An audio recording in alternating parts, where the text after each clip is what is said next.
Assalamualaikum warahmatullahi wabarakatuh. Back again with me, ya, Solvinar Hairusa Fitri dari Bimba Ayu EO Setia Mulia Tasikmalaya. Di sini saya akan menjawab pertanyaan materi kedua, yaitu tentang kepala unit. Iya, kita langsung saja ke pertanyaan yang pertama. Jelaskan mengapa motivator juga perlu memahami ini. Iya, karena di dalam suatu perusahaan, dalam suatu lingkungan atau apapun itu, kita tuh adalah kerja sama tim. Jadi seluruh orang yang terlibat di situ, kita juga harus mengetahui job desk-nya juga gitu. Jangan mentang-mentang misalnya saya guru, saya hanya tahu kewajiban saya sebagai guru, tidak memperdulikan sebagai KU.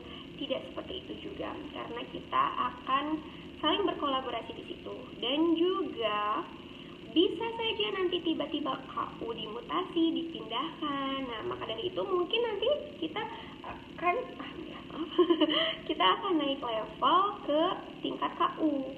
Nah, nanti saat kita sudah di tingkat KU, kita tidak akan kaget lagi, tidak akan bingung lagi, karena memang kita sudah tahu dasar-dasar sebagai KU itu harus bagaimana.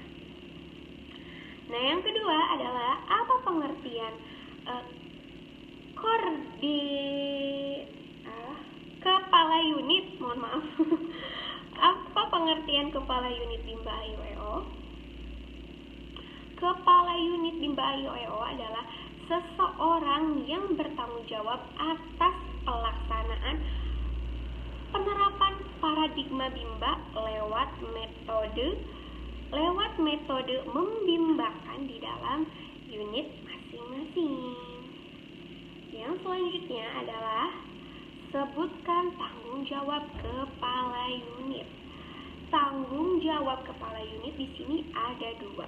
Yang pertama adalah mengevaluasi dan memastikan motivator disiplin dalam menerapkan metode Bimba.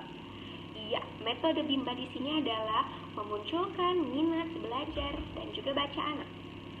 Dan yang kedua adalah mengkoordinir motivator untuk semangat belajar.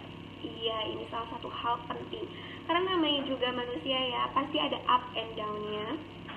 Mungkin para motivator juga kadang merasa lelah, merasa pusing, jadi bisa saja semangatnya menurun. Nah, kepala unit di sini bertugas untuk memicu kembali semangat para motivator. Pertanyaan keempat, mengapa kepala unit perlu memastikan motivator disiplin dalam menerapkan metode Bimba?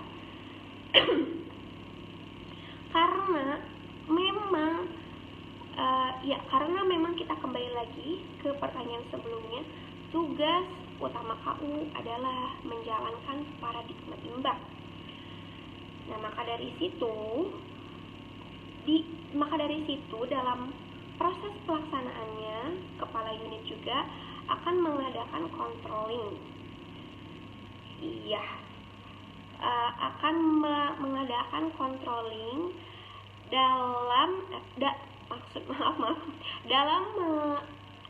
sedang melaksanakan controlling, melihat dalam pelaksanaannya apakah proses membimbakan itu dengan cara fun learning atau tidak. Nah, maka dari situ adalah tugas KU untuk memastikan proses kebimbaan itu dilakukan secara benar.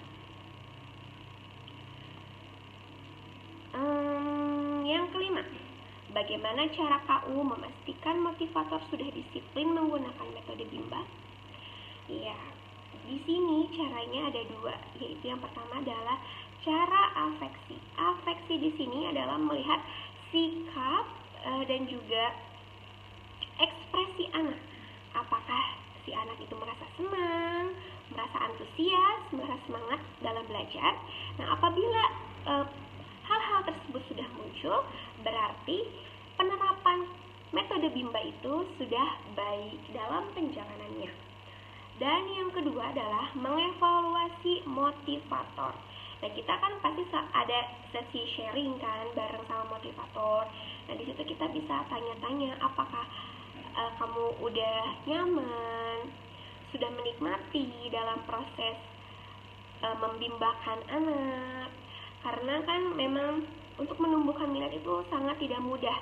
Beda dengan tujuannya adalah hasil anak agar bisa baca gitu kan, beda. Bisa saja kita dengan memarah-marahinnya atau gimana, tapi kan dalam memunculkan minat tidak bisa seperti itu, harus dengan fun learning. Dan pertanyaan selanjutnya adalah, apa dampaknya jika kepala unit tidak menjalankan tanggung jawabnya? Kalau kita ibaratkan di dalam kapal gitu ya, kepala unit adalah nahkodanya. Dia yang memimpin, dia yang mengkontrolling, dia juga yang akan memastikan gitu ya, semua itu aman. Nah, jika KU tidak menjalankan tanggung jawabnya, bisa saja nanti unit tersebut itu akan amburgul. Amburgul itu apa ya? Acak-acakan gitu ya. Karena tugas-tugas KU-nya tidak dijalankan dengan baik dan benar, sehingga nanti akan berdampak kepada motivator yang mungkin kurang terevaluasi dalam proses membimbakan, dan pada akhirnya nanti anak-anak tidak muncul minatnya dan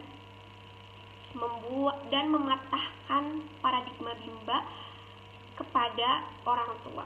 Dan akhirnya orang tua pun berpikir, apa bedanya misalkan ke bimba sama ke les-lesan, toh sama-sama aja kok, akhirnya kayak gini, gak ada bedanya. Nah, kalau sudah ada pemikiran seperti itu kan berarti sudah fatal gitu ya. Untuk apa gitu kan ada KU. Nah, maka dari situ KU, motivator, dan semuanya kita harus saling bekerja sama, harus saling mengingatkan agar tanggung jawab masing-masing bisa selalu dilaksanakan dan tercapai. Dan pertanyaan terakhir adalah, mengapa kepala unit wajib mengkoordinator motivator agar semangat belajar? Iya, karena di sini kepala unit bertanggung jawab untuk meningkatkan emotional quotient-nya para motivator. Nah, jika sudah meningkat EQ-nya dalam membimbakan anak dengan jujur, disiplin, dan penuh tanggung jawab, sehingga KU nanti di akhir akan merasa bahagia. Tetap tujuan akhirnya adalah bahagia dan meningkatkan kemampuan dalam menumbuhkan minat belajar dan baca anak. Oke, pertanyaannya sudah selesai. Terima kasih. Wassalamualaikum warahmatullahi wabarakatuh.